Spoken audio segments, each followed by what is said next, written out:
नाज़रीन, Saudi Arabia से 2-3 सालों से कुछ खबरें ऐसी मौसूल हो रही है, कुछ तस्वीर आ रही है, कुछ वीडियोस पहुंच रही है कि जिन्हें देखकर दिल खून के आंसू रोता है।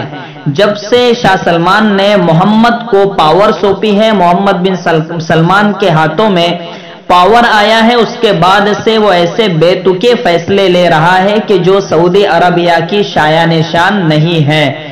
जी हाँ नाज़रीन, इस वक्त जो खबर मैं आपको शेयर करने जा रहा हूँ ये शेखुल इस्लाम मुफ्ती मोहम्मद तकी उस्मानी के एक ट्वीट से मुझे मालूम हुई, जो कि मैं आपकी स्क्रीन पर भी लगा रहा हूँ। हजरत ने यह खबर देते हुए अफसोस का इजहार किया कि मालूम हुआ है कि सऊदी अरबिया में मदीनतुल मुनव्वरा में 10 सिनेमा हॉल खोले जाने की मोहम्मद बिन सलमान ने ऐलान किया है, खबर दी है। नाज़रीन, ये कहीं ना कहीं बहुत ही अफसोसनाक मकाम है। हजरत ने भी बहुत अफसोस का इजहार किया और लिखा, अलैसा मिनकुम रजुलुर रशीद। तो नाज़रीन, ये कौम लूत अलैहिस्सलाम ने खिताब करते हुए फरमाया था। तो आप हजरत के इस जुमले पर गौर कर सकते हो कि हजरत कितने दिल बर्दाश्ता हुए हैं इस खबर को सुनकर, हजरत शेखुल इस्लाम।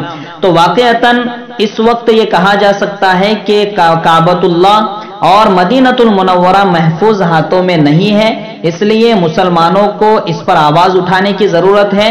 और ये जो शाही दौर चला रहे हैं, जिनको हदिये में दिया गया है सलेबियों की जानिब से और इन्हें इनाम मिला है खिलाफत उस्मानिया को खत्म करने का, तो इनकी कुछ ना कुछ खबर लेनी चाहिए और मुसलमानों को आगे बढ़कर इनके खिलाफ या इनके बारे में या इनको समझाने के तौर पर कुछ ना कुछ कहा जाना चाहिए। तभी मदीनतुल मुनव्वरा और मक्कतुल मुकर्रमा की शनाख्त बाकी रहेगी, वरना खुदा न करे कि आगे क्या क्या हो सकता है।